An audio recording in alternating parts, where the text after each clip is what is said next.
కాంగ్రెస్ రెండో విడత జనహిత పాదయాత్రకు ముహూర్తం ఖరారైంది. ఈ నెల 24 నుంచి రెండో విడత జనహిత పాదయాత్రను ప్రారంభించనుంది. చొప్పదండి నియోజకవర్గంలో టీపీసీసీ చీఫ్ మహేష్ కుమార్ గౌడ్ పాదయాత్ర చేయనున్నారు.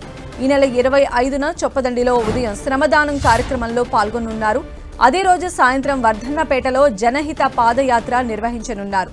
ఈ పాదయాత్రలో ప్రజా సమస్యలతో పాటు కాంగ్రెస్ సంక్షేమ పథకాలను ప్రజలకు వివరించనున్నారు.